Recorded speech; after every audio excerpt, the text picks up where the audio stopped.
है। जी जया, क्या अपडेट्स हैं आपके पास? बिल्कुल, तो दमोह के उपचुनाव पर, दमोह के दंगल पर तो हम नजर बनाए हुए हैं, लेकिन 5 राज्यों के जो चुनाव हो रहे हैं उसमें से पश्चिम बंगाल बेहद महत्वपूर्ण, और यहाँ पर आपको एक बार फिर से जानकारी दे देते हैं, टीएमसी आगे चल रही है।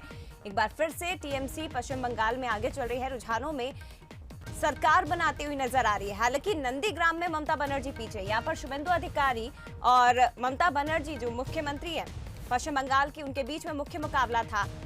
टीएमसी रुझानों में पश्चिम बंगाल में तो आगे है, लेकिन नंदीग्राम में ममता बनर्जी पीछे होती हुई फिलहाल नजर आ रही है।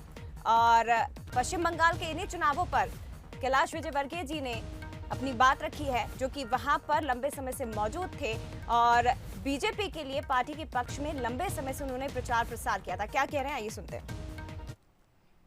देखिए, अभी तो जल्दबाजी होगा कुछ भी कहना, क्योंकि इस बार राउंड काफ़ी ज़्यादा है और इसलिए शाम तक ही स्थिति स्पष्ट होगी। पर हम 3 से प्रारंभ हुए थे और हमें चुनौती ये दी गई थी कि 100 सीट भी नहीं आएगी। हमने 100 का आंकड़ा पार कर लिया और हम आगे बढ़ रहे हैं और अब मैजिक नंबर है वो भी पार करेंगे। वही मैं कह रहा हूँ कि ममता जी ने भी कहा था कि 100 सीट नहीं आएगी, हम 100 सीट क्रॉस कर। बिल्कुल, तो हालांकि रुझानों में टीएमसी जरूर आगे चल रही है, लेकिन कैलाश विजयवर्गीय जी अभी भी उम्मीदें हैं, और उम्मीदें होना भी चाहिए, क्योंकि लंबे समय से वहां पर डटे हुए थे पार्टी के लिए और कह रहे हैं कि अभी तो रुझान आना शुरू हुए हैं, लेकिन स्थिति धीरे धीरे स्पष्ट हो जाएगी। सत्यप्रकाश जी हमारे साथ लगातार जुड़े हुए हैं। सत्यप्रकाश जी, पश्चिम बंगाल के इलेक्शन पर तो हम नजर बनाए हुए हैं, लेकिन दमोह की अगर बात करें, अभी आप कह रहे थे कि अगर राहुल लोधी हारते भी हैं और अगर अजय टंडन जीतते हैं तो भी इतनी चीजें परिवर्तित नहीं दिखाई देगी।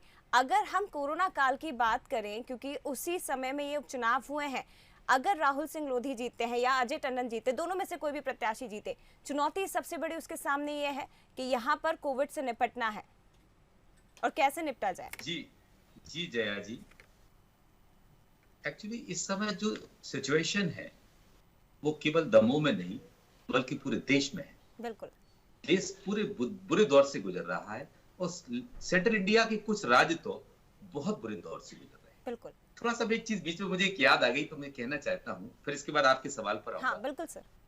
मध्य प्रदेश के लिए वेस्ट बंगाल का चुनाव बहुत महत्वपूर्ण है, क्योंकि वेस्ट बंगाल की बीजेपी के जो इंचार्ज हैं वो मध्य प्रदेश से हैं, कैलाश जी। तो कैलाश जी की साख का चुनाव है ये, क्योंकि कैलाश जी के मध्य प्रदेश में राजनीतिक भविष्य को तय करेगा। और सत्यप्रकाश जी, ससुराल भी कैलाश विजयवर्गीय का बंगाली है, इसका प्रभाव पड़ेगा? यस, इसका प्रभाव पड़ेगा। तो आज प्रभाव देख तो रहा है, कैलाश जी ने पूरी ताकत कोरोना काल में भी वहां झोंकी है और अगर वो प्रभाव नहीं होता कि तो वो कह रहे हैं, ये सच्ची बात है कि 3 से 100 को पार नहीं कर पाते। और ये जो मध्य प्रदेश के जो राजनीतिक एनालिस्ट हैं वो ये चीज कहते हैं कि कहीं ना कहीं मध्य प्रदेश की राजनीति में कैलाश विजयवर्गीय जी का भविष्य वेस्ट बंगाल के असेंबली के चुनाव के परिणाम पर निर्भर करेगा। अगर ये चुनाव कांग्रेस के भाजपा के खाते में चला जाता तो शायद सेंट्रल लीडरशिप कैलाश जी को बहुत यानी किस चीज से नवाजती, ये कहना थोड़ा सा जल्दबाजी होगा, क्योंकि अब स्थितियां कुछ और हैं। लेकिन अब आपने बताया कि ये चैलेंज है, ये दोनों में से कोई भी जीतता हो उसको ये चैलेंज है कि कोरोना की क्राइसिस से कैसे निपटा जाए। बिल्कुल, क्योंकि ये क्राइसिस किसी एमएलए से निपटने की स्थिति में नहीं है। भले ही मध्य प्रदेश के मुख्यमंत्री ने एक अच्छा कदम उठाया है कि जो विधायक निधि मिलती है वो विधायक निधि उनको करोड़ खर्च करने का उन्होंने सैंक्शन किया है कि आप अपने इलाके में हेल्थ में खर्च कर सकते हैं। बहुत सारे एमएलएज ने वहां इक्विपमेंट, ऑक्सीजन की व्यवस्थाएं, सिलेंडर्स, इंजेक्शन, रेमडेसिविर एक्सेट्रा ये सब मंगाने की व्यवस्था की है। ये कहीं ना कहीं उनको एक पकड़ बनाएगी क्षेत्र में कि कम से कम हमारे एमएलए ने हमारे लिए हमारे इलाके में कोविड की क्राइसिस में ये हेल्प की है। तो ये हेल्प तो कर सकते हैं, क्योंकि अगर अपोजिशन में जीते तो वो बेचारे क्या हेल्प कर सकते हैं, या राहुल लोधी बैठे हैं तो वो जो हेल्प आज कर सकते हैं वो जीतने के बाद भी कर सकते हैं, उनके लिए कोई बड़ी चीज नहीं है। ये लड़ाई तो पूरी सरकार की लड़ाई है, हर जनता की लड़ाई है, हर पब्लिक की लड़ाई है, क्योंकि इस लड़ाई में जीतना बहुत मुश्किल काम दिखता है। जया जी, ये लड़ाई केवल नेताओं के हाथ की नहीं बची है। नेताओं ने तो इस चीज को समझा ही नहीं है कि हम कहां ले जा रहे हैं इस लड़ाई को। लेकिन हाँ, ये लड़ाई हमको, आपको और दीपक जी और पब्लिक प्रदेश की सबको मिलकर लड़ना है। हर व्यक्ति जब अपनी जिम्मेदारी समझेगा तभी हम इस क्राइसिस से निपट सकते हैं, अन्यथा हमारा देश इस मुकाम पर पहुंच गया। आपको मैं एक चीज बहुत अच्छी बताऊंगा, आपने कोरोना का जिक्र किया है तो जया जी एक चीज सुन लीजिए जी। अभी हम जो फोकस सरकारें कर रही हैं वो बड़े बड़े शहरों पर फोकस कर रही हैं।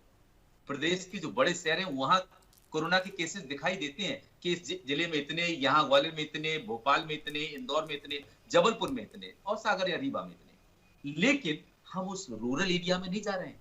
आपको बताएं हर घर में कोविड फैल चुका है, लेकिन क्या है, कुछ एक्सपर्ट ने बताया है कि 85% वो लोग हैं जिनको एक दो दिन बुखार आकर छोटी मोटी दवाएं देकर उनका चला जाता है कोविड, लेकिन 15% लोगों में ये सीरियस हो जाता है।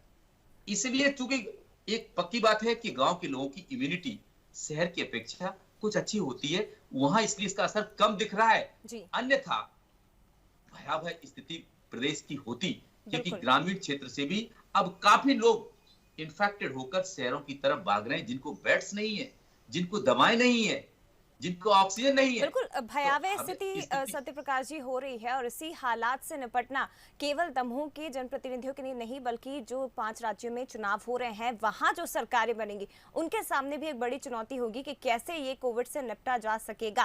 फिलहाल सत्य